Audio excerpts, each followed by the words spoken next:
Hello. I'm going to say before I start that I still look really wonky. Sorry, no other way to describe it. I know people were like, you don't look wonky. I do look wonky. I do. I've got really bad swelling all around here, and I can only really smile on one side of my face. So apologies if I look a little bit odd. Apparently it's all going to be fine in about 6 weeks, so that's fine. Who hasn't got 6 weeks to look ridiculous? Anyway, I thought I've not been around doing these mental health lives for a few weeks, and I'm not leaving it any longer. So on with the show, as they would say. I might have to start just like being like this when I smile, lifting my cheek up, just in the off chance that it'll be okay. Honestly, guys, I have rib in my nose at the front and I have ear in my nostrils, and I've had a really extensive surgery to rebuild it all. So it's been a little bit of a trauma, really, because I thought I'd be miles better than I've been. I thought I'd be up and about pretty instantly, and then they were like, no, you're definitely not. And I was like, how long is it before I can go on video? And they were like, 6 weeks. And I was like, I've got 2. So that's why I'm here 4 weeks afterwards, coming back on, because I've already started doing my YouTube videos. So I thought, may as well start doing my lives as well. You guys are an accepting group. It'd be terrible, wouldn't it, if you were all judging me right now? I'm judging myself. I'm not lying. I've had quite a lot of questions. Sorry I've not been around. Just want to say a big apology to all of you. I can say hi to all of you on Facebook and can see you guys. Obviously, I can't see people on other platforms at this moment in time, but if you do want to get in touch and leave a question, you can do that either in the live chat on Facebook, or you can send me a Facebook message, or any other platform. Just get involved in the chat. Let's get on with it. It's lovely seeing my regular faces down the side on Facebook. Hi, Emma. Oh, I've just had my second miscarriage in the last year. I feel like I'm letting my boyfriend down. I'm also pushing him away as I can't give him a family. This is having an impact on my mental health too. I feel I'm not good enough. Any advice to help me would be much appreciated. It takes 2 to create a baby. The idea that you're failing because you're not able to carry this child at the point where it's a zygote and is tinier than your fingernail, the idea that that's based on you and your chromosomes versus his and his chromosomes is a choice you're making. You're making a decision that somehow you are the problem here. So first off, there could well be a problem with the fact that you've got unlucky, a little bit like flicking a coin.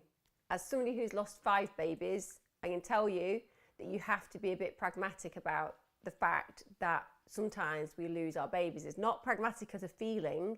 Of course, you feel devastated. Anybody who's been through a miscarriage, and there'll be people on now chatting about it, anyone who feels like they've gone through that experience, it's isolating. You feel like you're on your own. All these things are definitely things that we encounter. But the idea that you are the problem, we know that many women lose children in the first trimester. So honestly, 1 to 2 in 3 women will lose a baby during that period. And I know that people call them fetuses and stuff, but I just don't think it's okay to do that, because for somebody who's pregnant, you just think about it as a baby. You plan the university, you've had the next, I don't know, Elon Musk or whatever, and that's what you do. You kind of think ahead, and it's snatched away from you. And whether you've been pregnant for a week or a month, of course, even more traumatically as you go along, when you lose that baby, it's massive. But it's not just about you and your body.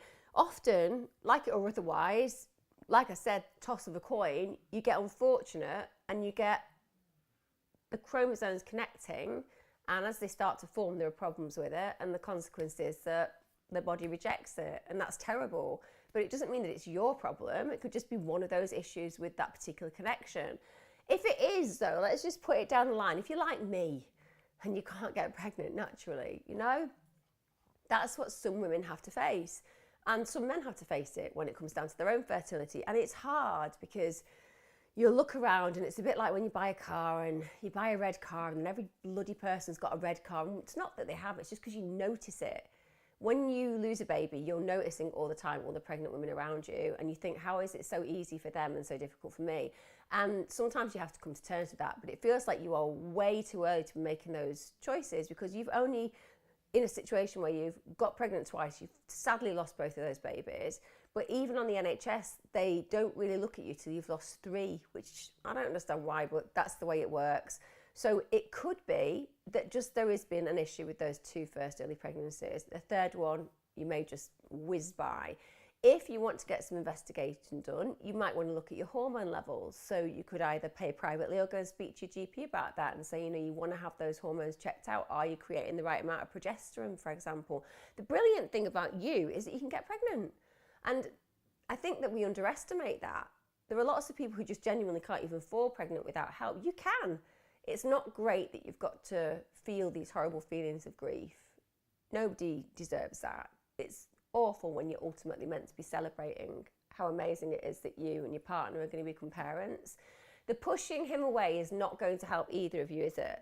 And you know that academically, but if you also think about the pain and grief you're going through, then you can think, well, I'm pushing this person away because I feel I'm letting him down. But there's another side to it, isn't it? Which is, I don't want to get close to this person because when I am close to this person and I get pregnant, I suffer this unmanageable agony of grief.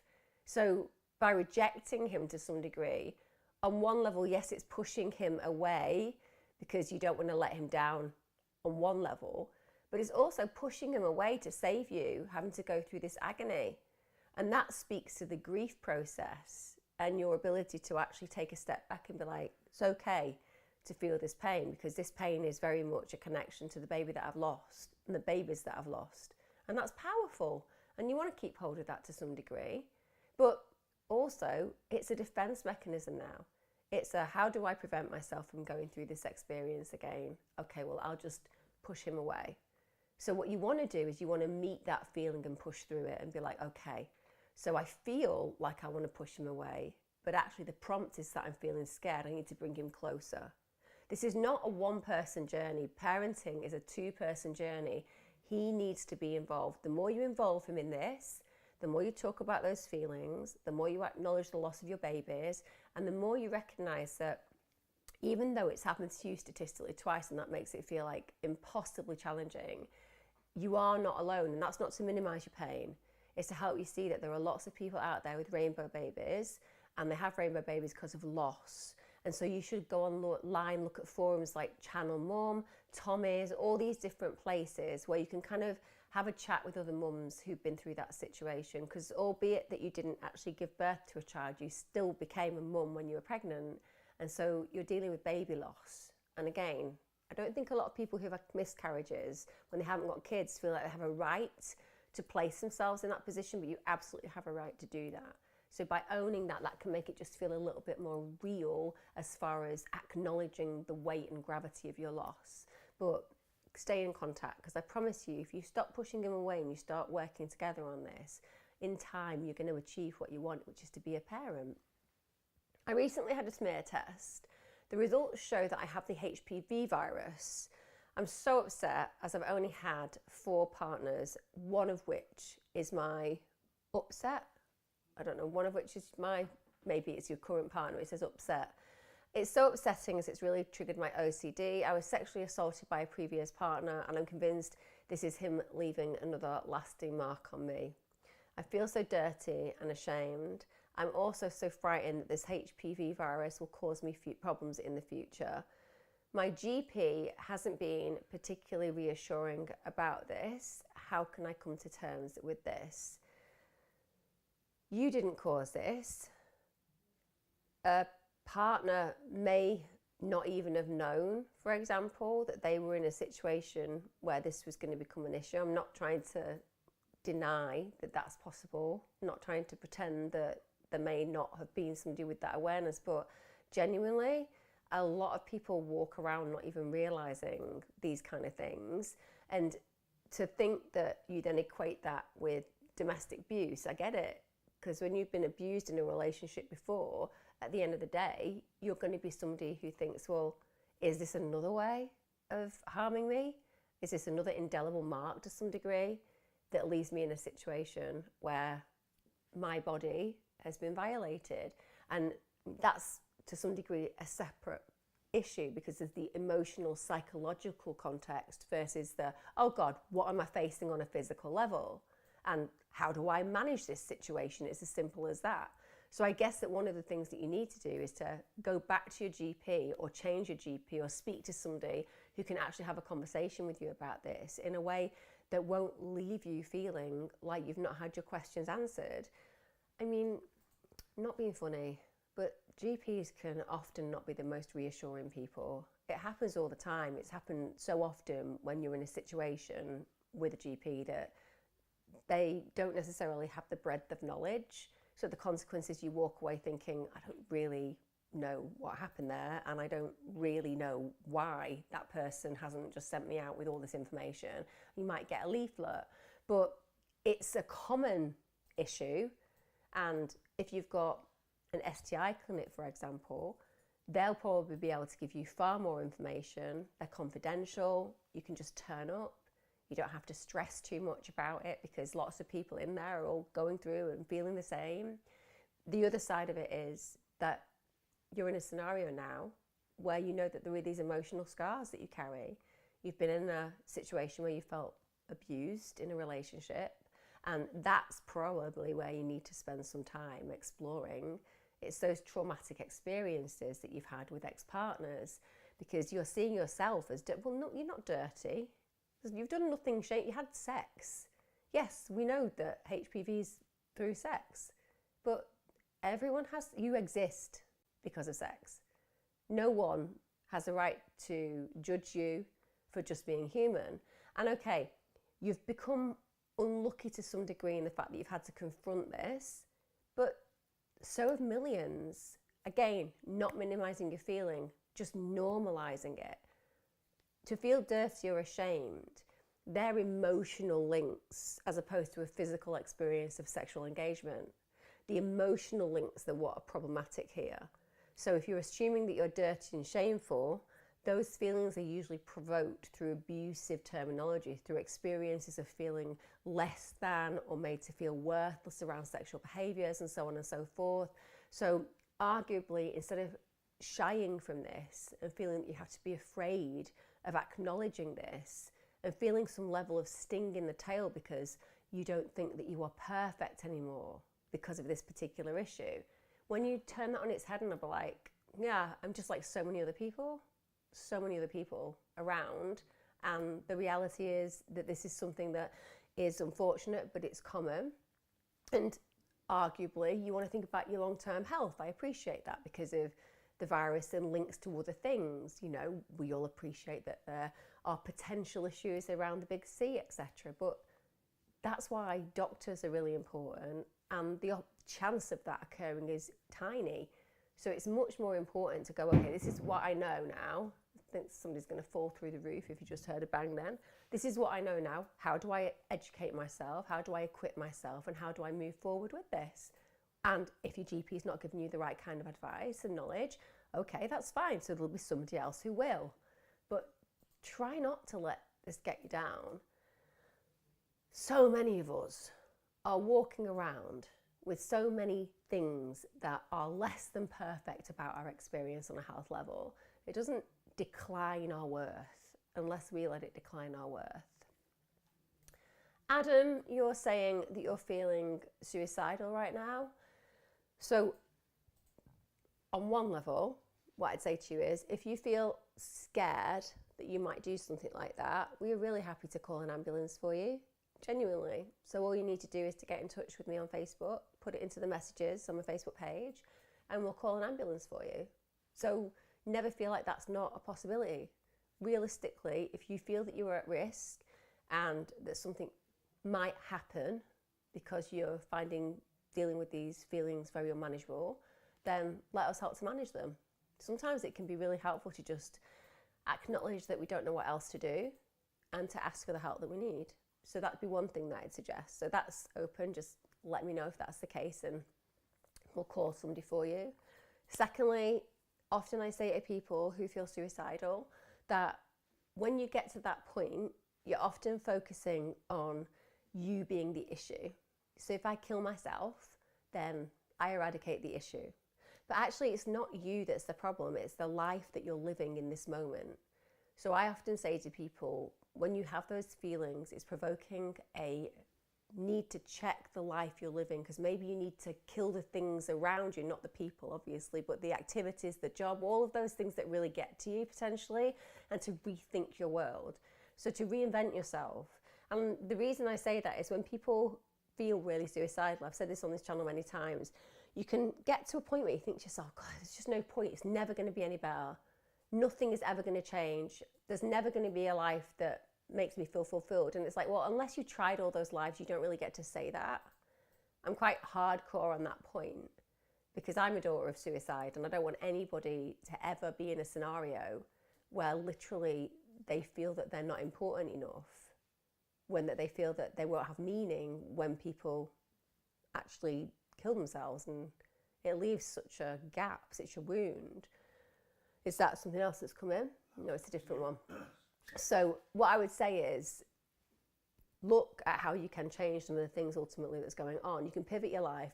You can go and work overseas on an eco plant. You can go and have an adventure with orangutans on a voluntary, settlement in those environments. You can go and work as a farmer somewhere in Portugal. There are all these things, and whilst those examples I gave you might seem far out, well, unless you've tried them, how do you know how they're going to impact on you? And all the bad things, every single one of them that is here and manifests right now, all of them have the time of passing. They really do. Like, good times come, bad times come. Life is full of suffering. But I was talking to my youngest son the other day. He was in a situation where he's had some knocks and bruises in life. And we were kind of talking about life in general, just having like one of those philosophical discussions.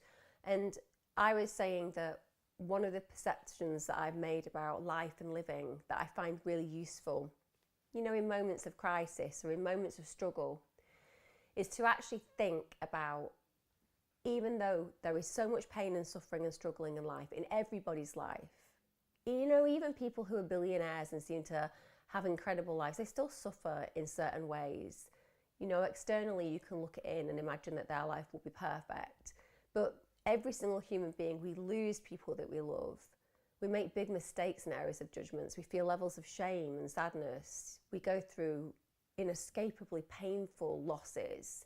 They're all present in every human being's experience, unless you die very young and have never had the opportunity, and then that's been robbed, so that's suffering in itself.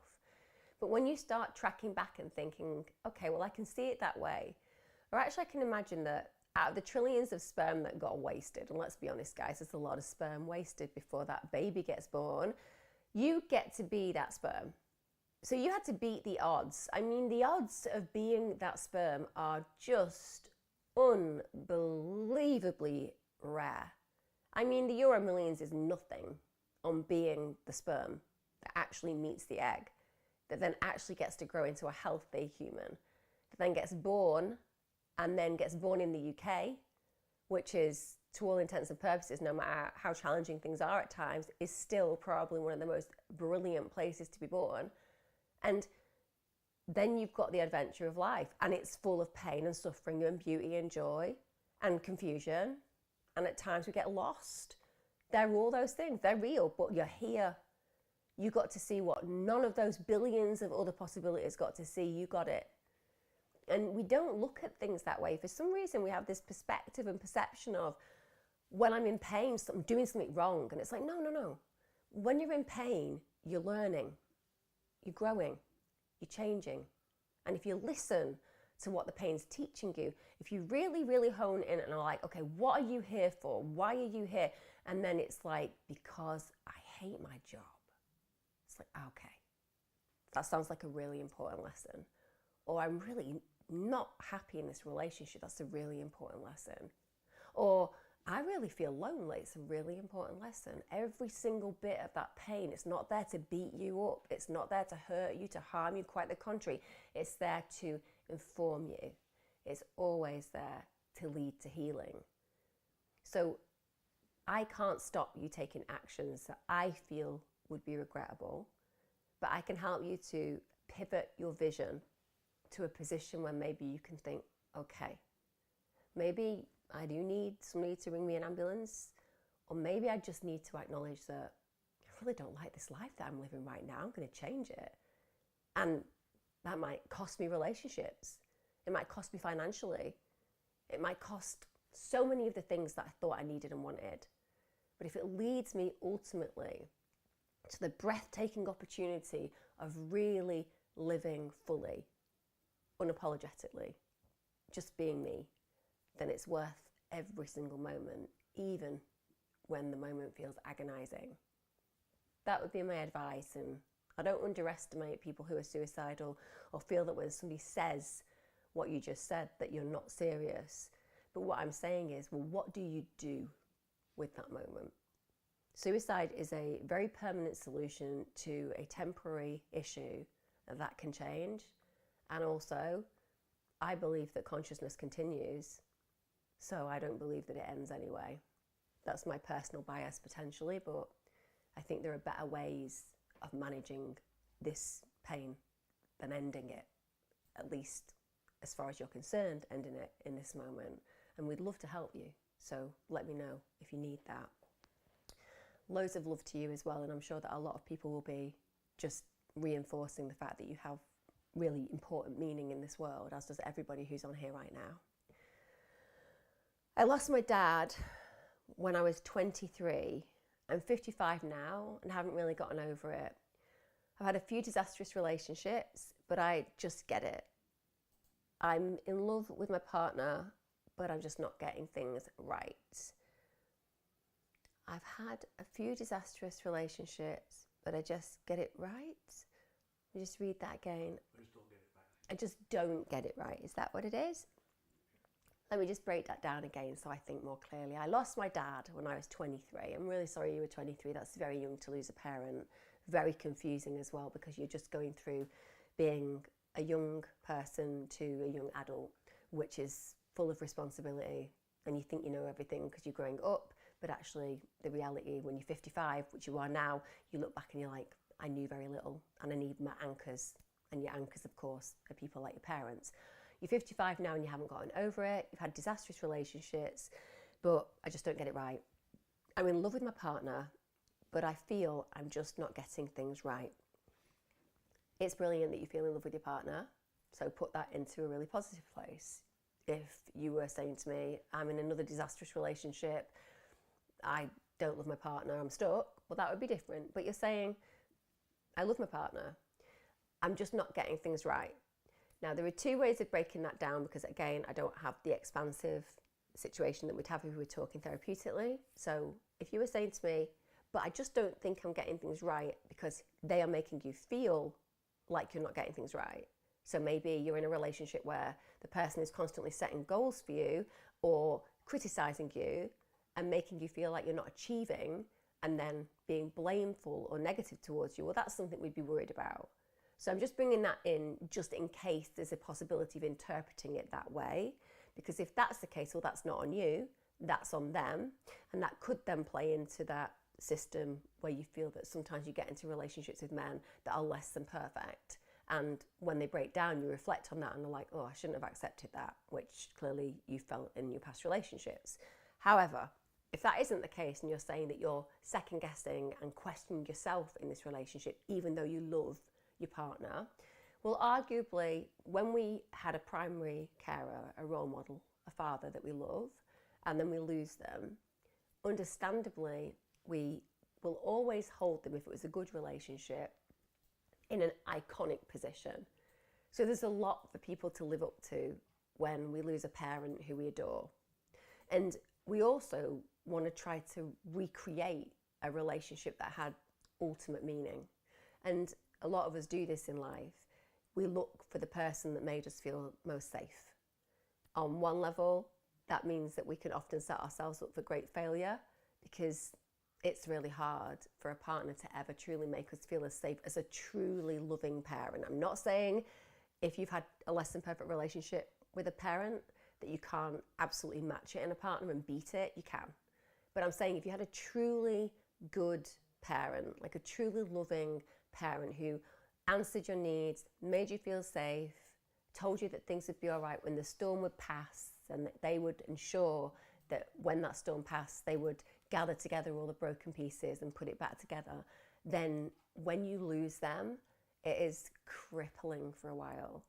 And then you search relationships and you look for reflections, and there'll be elements within human beings that have certain reflections of the person that we lost, but they'll only be tiny reflections. We can only ever acknowledge that the beauty of that primary caregiver relationship that was so good is that we had it. We lost it, it's gone, like it is with my dad, but we had it. And that they trusted us to understand that we deserved what they were giving us. So that we deserved to be loved, we deserved to be valued, we deserved to be admired, we deserved to feel safe, we deserved to be held in high esteem, we deserved to feel that we were cherished, because they were the variables that they taught us, right? If your relationships that initially reflect parts of your dad that you're seeking don't then live up to all those other things, that's because you're not cherishing the self in the way that the parent would have cherished you. And you can only ever do that for yourself as well. You can't find another person to do that for you. You can't get somebody who can make you feel secure in yourself.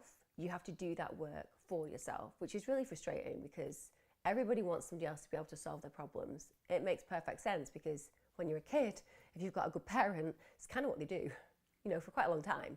They'll be like, do A, B, and C, or I'll sort that out for you. So we're always looking for many years to fill that loss, that gap. There's that joke about the fact that, you become an adult and there'll be a crisis and you'll look around the room for the adult who can sort it out. And then in horror, you'll realize that you are the adult in the room. And it happens to the best of us. You suddenly have that thunderbolt moment, which is, I am officially grown up, and it's scary and it's loss provoking and it's responsibility fueled. It's also very beautiful, but you're walking around with this loss thinking that you haven't got over your father, but actually your father gave you all the things that you needed to be the grown-up that you are.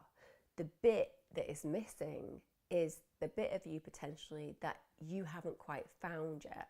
So the part of you that he maybe made you feel in certain circumstances whole. So when he died, he took with him the vision that you were within his eyes, and very often those visions are very beautiful and very pure and they're very full. And then when he's gone, suddenly the mirror's shattered and you don't get to see that anymore. But he gave all the things that you required. It's all in you. You just need to find the mirror yourself, and only you can do that for the self. So his loss, yes, you lost the person. It's awful losing your dad, of course it is. But it's more than that. It's what he represented in your world. And when you figure that out, it's like, right, okay. So how do I create that for me in my world? And then you stop directing your attention to how other people can solve that for you, and you start figuring out how to solve it for yourself. I say that like I'm some kind of, I don't know, wise person. What I'm trying to say really is that's what most of us are doing.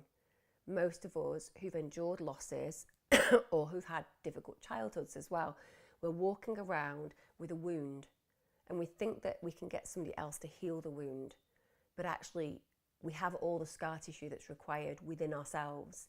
We just have to tend to it ourselves instead of asking somebody else to, and then they'll fail and then we'll resent them, or they won't have the tools, so they'll hurt us, and then we'll feel small and fearful, and that will confuse us, and in the end we'll feel lost, and that will reflect that loss that we're carrying all the time.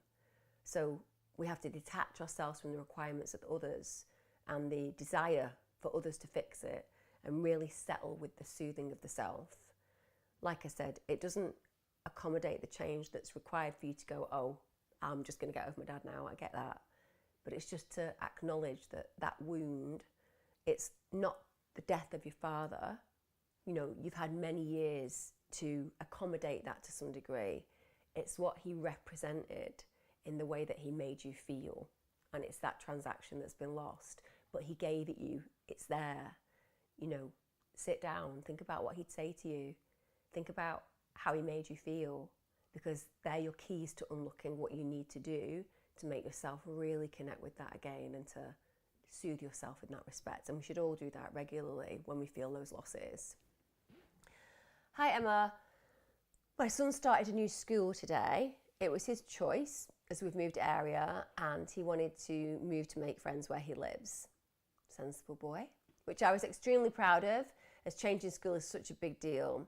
I was going with his dad to school today when he then asked me if I had to go, as he worries about people staring at me in my wheelchair, as it annoys him and gets very defensive. I've done my best to reassure him, but if he wasn't comfortable with me going, I left him with his dad to take him, as I didn't want him to be more on edge than he was already. Unfortunately, my health isn't going to get better, and I have needed a wheelchair for many years, and this won't change. How can I help him be more comfortable in situations with me? He's a very feeling and sensitive kid, but I don't want him to feel embarrassed of you. I get that completely. So first of all, just to acknowledge, that must be really painful for you. Doesn't matter how grown up you are. Doesn't matter how you, as you've just done, resolve to understand the fact that your child feels this way. It's really, really hard because they're your world.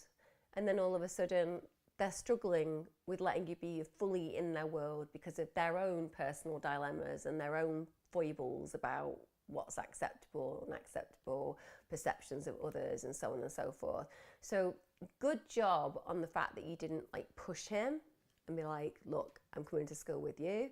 I think that's really compassionate, really empathic, and actually very brave, because a lot of mums and dads would just be like, I really don't care about how you feel. I'm going to come to the school because you need to get over this. You need to acknowledge that there's nothing wrong with having a parent in a wheelchair. But instead, you took a back seat and were like, okay, if this is what you need right now, I'm going to acknowledge that. But that has to be something that he realises can't last for two reasons. Firstly, there is nothing shameful about having a parent in a wheelchair. And secondly, you are absolutely right.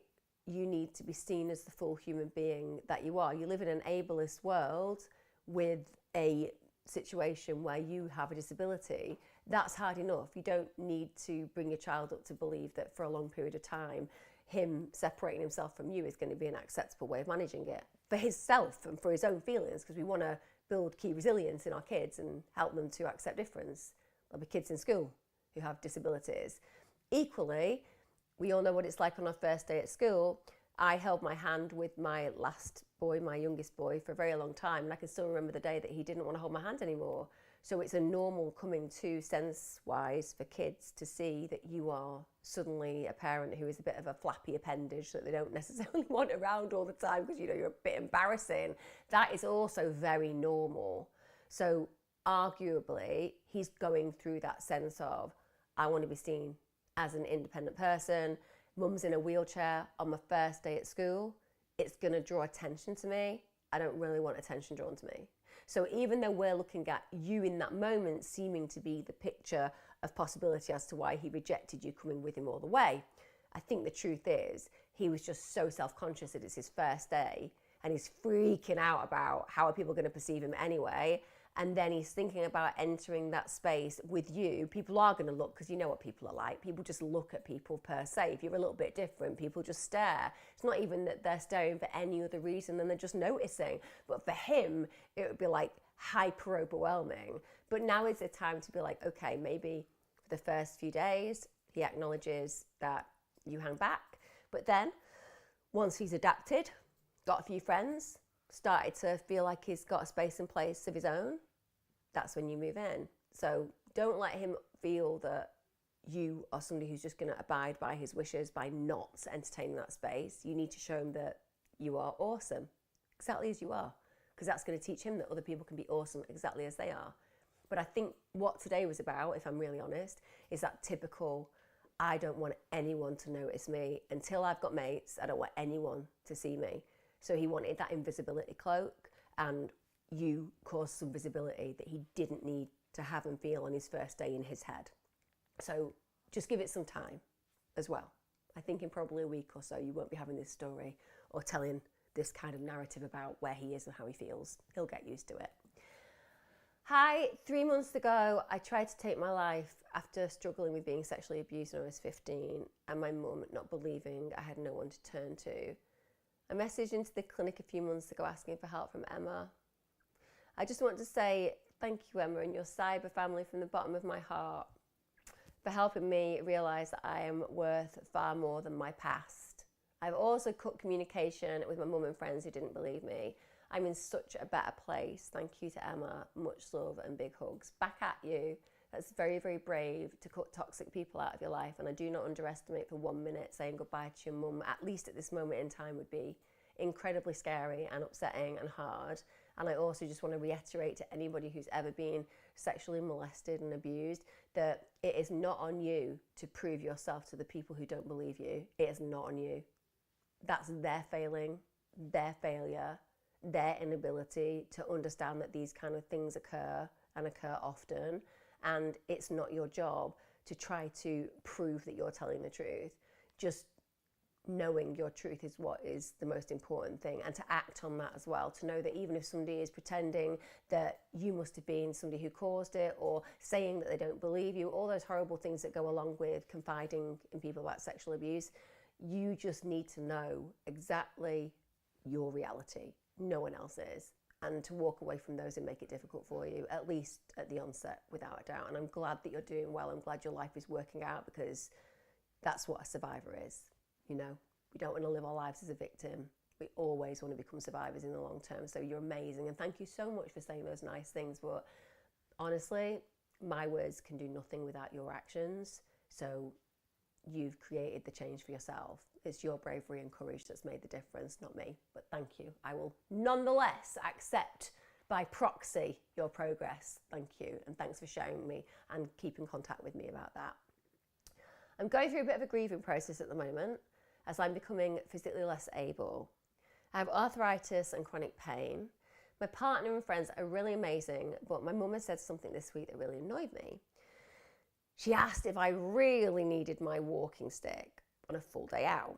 She knows I struggle, now her blue badge. Excuse me. I feel like I'm being judged.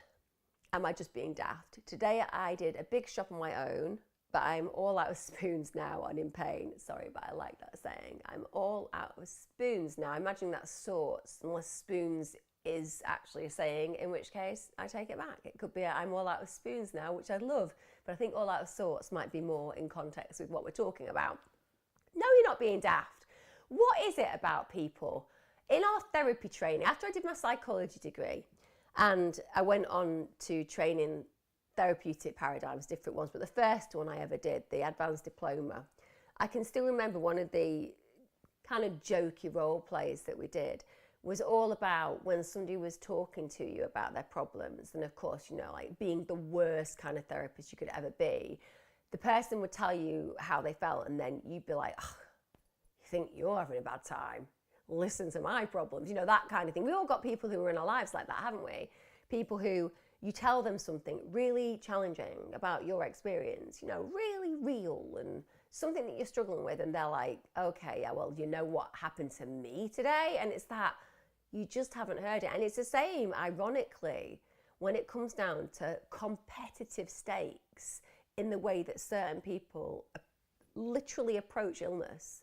And you're talking about your mum, who's going to be older than you, and therefore there's two different themes to this. Excuse me, I'm yawning. Two different themes to this. First one, she might be a little bit jealous of the attention that you're getting. This happens. It's bizarre. Why anybody would choose to be jealous of somebody who is having their mobility limited, is in constant pain, and is in such a position that they've actually been given a blue badge. For those of you who don't know what blue badge is, it means a disability badge. It's not easy to get one. It is not easy to get a disability badge. You get a disability badge because of the fact that you need one.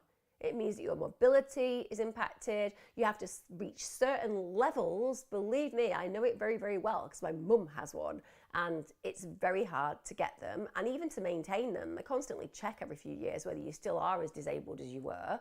And even with degenerative illnesses like arthritis, they're going to do that with you. So they keep a close check on you. And that means that, of course, you need exactly what you're using. But your mum might be jealous because she might think that you, therefore, are getting more attention. But the other side of it is she may be scared. Some people act in a really weird way when they're scared. They'll be really judgmental and critical just to make you go, oh, right, really, I don't need them. Because what they mean is, I don't want you as my child to struggle. Maybe if you just tried harder, you wouldn't struggle. Maybe if you just didn't use the stick, you wouldn't need it as much. Maybe if you didn't have the blue badge and you just walked a little bit further, maybe this would all get better. It's that kind of like, I don't want to acknowledge that my child is struggling and suffering. I'm going to deny and avoid. Now, if that's the case, whilst that still is infuriating, we can have some compassion because it comes from the maternal or paternal desire for our child to be healed and our child to be well. But they are going to need to, as a parent, go through a grief process, accommodating and accepting the fact that this is your reality. And what you need to do is to feel that you can assert your needs, as opposed to feeling that you have to apologize or then prove to others that, you know, I'll try my best, even though I put myself in awful pain and end up feeling broken this evening because of all the shopping that you've done by yourself, instead of saying, no, this is real. I don't like it, but these modifications such as sticks and being able to park a little bit closer to the supermarket, these are all things that actually make my life a little bit more bearable. Now, I am the first person to say that whether you've got arthritis or otherwise, you should be looking after what you eat, you should be looking at physiotherapy and some exercises that can just help to stabilize because it's degenerative. My sister has horrific problems with arthritis, as does my mother. So I see this firsthand. I know how difficult it is. But you putting yourself in positions where you're forcing yourself to try harder when you're trying harder in the wrong places. Like, you don't have to try harder with your physical. You know what's wrong with you. You have to prove to your mum that, look how much pain I'm in now that I've done a shop trying to do what you said. You just need to be strong in your position and be like, yeah, it's really unenviable, but I need my stick. Yeah, it's really sad that I have this condition and it's degenerative and wish it wasn't that way. But this is how you can support me. And if she's like, I don't like the fact that you're in this position, you can be like, and that must be really painful for you as a mother. And I understand that. You bring it to that level, to that position, to that point where you kind of listen. You're not rejecting her. You're rejecting what she's asking you to do because it's not possible. But you're also giving her a space, that space to meet you on that bridge where you can communicate about what really matters, which is, I'm really sad that as a mother I created you and you're in this pain and I want you to not be in this pain. So misguidedly, I try to get you to admit that you can do more. But really it's all about the grief that she feels about the pain of knowing that you struggle. Like I said, it depends where she is on that spectrum, but just be more assertive and don't put yourself out in those positions. You don't have anything to prove to anybody apart from to yourself. I am going to on NHS CBT therapy appointment Thursday. I'm anxious. What can I expect? So for people who don't know, it's cognitive behavioural therapy. Brilliant that you've got your NHS appointment. First one depends on the practitioner. Usually on the first session, you'd be doing some contracting, introductions, also an exploration of what it is that you want to deal with.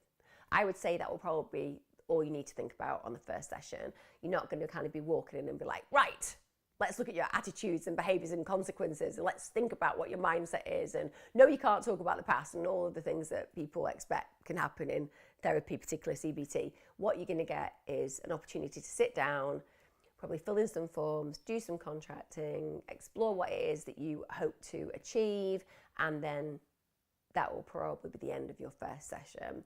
The most important thing to remember is this is all about you. It's your opportunity to make some choices about your future based on working through some of the issues that you might be confronting and facing, and also to be very specific about what it is you want to achieve. A lot of people don't do that. I think it's really good when you go into therapy to kind of be like, this is why I'm here. This is what bugs me in my life. This is what limits me in my behavior. These are the possibilities I want to entertain. I want to know how to achieve that. And then it kind of creates this structure of possibility, which I just think is brilliant. And it means that you feel like I'm in the driving seat. And that's what we want to do with your CBT. We want you to go and be like, this is it. I've got this amount of sessions. I know exactly why I'm here. And I know that my aims are ABC. I think that can be really helpful. So don't wait to be invited to the table when it comes to anything in life, but certainly in therapy. Don't let them lead. You're going to be driving. They're going to be a navigator with you. And hopefully they're going to have some really excellent tools on the way so that, you can have a pit stop, get your tires changed, fill it with oil, and they'll be doing that stuff. But you'll be the one driving. And that's really important. So just good luck. Come back next week. Let us know how it went. Need anger help. Lost my mind screaming at management and realised I go from 0 to 1,000 in an instant. My mum's the same. My brother placid like my dad till they burst. She's a puppy, You can bring her up here if you want. Dolly, look at that. Talking about anger management issues, and then dog kicks off as if on cue. Could that be some kind of relational experience there? Now Pete's left the room. I'm on my own. Anyway, so anger management, you're talking about your brother's placid, but they both burst as well. So there is a level of placidity until they burst. Got counselling coming, but need recommendations to stop sparking. Besides stop for 7 seconds, the Healthy Minds told me, till my work arranges help. Just to say, right, the stop for 7 seconds, like a lot of people laugh at that stuff, this idea that I'm really, really angry, and then somebody's like, okay, well just stop and take a breath, or count to 10, and people are like, do you not think I'd have thought of that before, and feel even angry for that. But actually, if you think about it in this respect, if you just stop when you feel the anger bubbling, and you just do some deep breathing, usually whilst removing yourself for the environment that is provoking the anger, by the time you have arrived at a 5-minute walk to just take some breaths and fresh air, you're at a place where perspective can occur. And that's what we want to do. So anger is always a choice. Unless you have some real brain damage with impulse control issues linked to it, it's always a choice. So your mum has given you a permission base. I'm just like my mum. Your brother and your dad have better coping styles, but in the end, if it gets too far and the buttons get pressed too hard, they explode as well. So there's always this end result. Ultimately, when things don't go our way, we just absolutely lose the plot. Now, when you grow up with primary caregivers who do that, that's been your learning mode. So you can make a connection and be like, okay, I'm not crazy. Nothing broken in me. I have a reactive stance when I feel defensive. Some of us withdraw. Some of us cry. Some of us say nothing. Some of us manage it really effectively because we have a good conflict coping style. So you want to move from anger coping style, which is a reactionary style. And the reason that you're having that is because whatever was going on with your management, right? You were screaming at your management because they were making you feel something very difficult. It could be they made you feel devalued. It could be they made you feel accused. It could be that they made you feel unworthy. It could be that they made you feel hurt. There are all these feelings that they could have made you feel. But the reaction to that is anger. You reacted with the same thing to any of those potentially. Might have made you feel humiliated. But instead of feeling the feeling, letting yourself go that deep and being like, oh, this is frustration, or this is humiliation, or this is hurt. You're like, I don't like this feeling. You've given me this feeling. I'm going to give you this feeling back by really biting you on the ass, right? That's where the reaction comes in. So where anger management is important is we're not really managing anger. We're ignoring anger and we're going to the root cause of the provoked feeling. That's the key to conflict management. It's not that we don't feel the flush when our cheeks burn red and our heart starts to beat and we imagine in our head, I'm literally setting you on fire right now, because we all do that. It's to allow those feelings, and that's why they say, take 7. It's so that you can have that initial, oh, what can I throw at this person moment, and just not react. It's a state of non-action. We use that in mindful practice a lot, a non-reactivity position. That's a position of power. And then, because we've taken some distance from that moment of feeling, and we're like, ooh, makes me want to do something that I might regret. Let me just feel that. And then let me just take a breath. And I'm going to figure out what is the real feeling I'm experiencing. And then if it's like, whew, they just made me feel really taken for granted, I'm not going to scream at that person now, even if I'm expressing some of that in the screaming. Instead, I'm going to just quietly and calmly compose myself. And I'm going to say, what you just said to me was really out of order. You've made me feel really taken for granted. And I'm going to evidence why you're wrong. So you engage in assertive conflict communication. This is how I feel. This is why you're wrong. This is my evidence and reasoning as to why you're wrong. And at the end of that, I would ask them, now I'm going to invite you to explain to me how you're going to manage this. So then I put the emphasis back on them. Now, it takes a bit of practice. It scares to death the people that you do it to, because they're like, I don't know, how do I deal with this really non-confrontational conflict style that seems really grown up and impressive? You get exactly what you need, and it's reinforcing because they can't go anywhere with that. But the minute you scream, you're venting because you're finding it difficult to express yourself because you've not thought about it. It doesn't matter that in that moment when you're screaming at them, you might be able to chronologically order all of the misdemeanors that have occurred in your workspace and throw it at them. That's not helpful. It's not dealing with what's just happened. Conflict should only ever be about the experience that you are holding in that moment. You can think about appointments to go and sit with your management at other points to talk about some of the issues that you have and complaints that might be arising within you. But in that moment, you can only deal with the actual issue at hand. And the issue at hand is always something that can be resolved in that way that I've just explained them. So if somebody hurts and upsets you, and you know your explosion is what happens, withdraw. Before you have a chance to do anything else, just say, I need to take just a few minutes because I'm feeling really angry now. I know that's not constructive. I'm going to just leave, I'm going to think about it. When I'm calmer, I'm going to return. Go away, sit down, write an email where you say what you really think, and then just don't send it. Just allow yourself to vent it, delete it, then sit down, prioritize the points that are important to you, and then return when you're calm. These are all things that make anger work so much easier. But remember, anger is not prompting you retaliation. It's prompting you calm. It's only there. I'm really angry. What do I need? To be soothed, to be calmed. So you don't want to fight in that moment. It will only antagonize and inflame and amplify the very feeling that you don't want to feel. And you have a choice. Like I said, it doesn't matter how you're brought up. Believe me, you can change your coping style. I live in a peaceful house here. My boys do not shout at one another. I do not shout.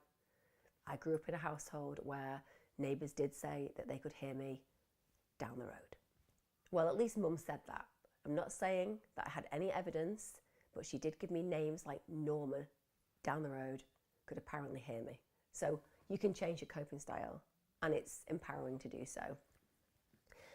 I was kidnapped as a child, went through a horrible time, but I'm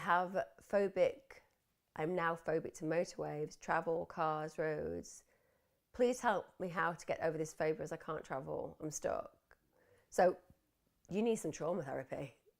Like, to be kidnapped as a child and to be placed in a position where you genuinely have no power and to be terrified about what's going to happen to you is a deeply disturbing, emotionally traumatic moment. And I would imagine that also it changed the way that your caregivers would have treated you. So it won't just be that your world shifted. In fact, as a child, you would have been terrified. Of course you would, because if somebody takes you, and I don't know whether anything happened to you either, but it's harrowing to imagine that you were kidnapped, let alone if anything else played out as well. But it won't just be that that's provoked the experience of fear and phobia. When you were returned, everybody who knows you and loved you will have been on absolute tenterhooks. Everywhere you'll have gone, they'll have panicked about. every move you'll have made, they'll have watched even more closely. You'll have been the kid that got kidnapped. Everyone will react to you that way. Your whole world from that moment for a period of time will have been built into this prison of possibility. So the event is terrifying, of course, but it ended. What's become magnified and amplified is what happened after that, which is you became this most precious being that this terrible thing happened to, and suddenly everyone is like, nothing must happen to this person, this child must be kept safe at all times. So suddenly you become this center of the world where everyone's trying to protect you, and in the end you're like, for everybody else's sake, I must keep myself safe at all times. So when they allow you to grow up a little bit, you take on all of that fear, you take on all of that expansive amount of anxiety, you internalize it, and you're like, I will protect all of these people. I will never make them fearful again. I will do this by never going anywhere, by never doing anything, by ultimately never putting myself in positions of risk.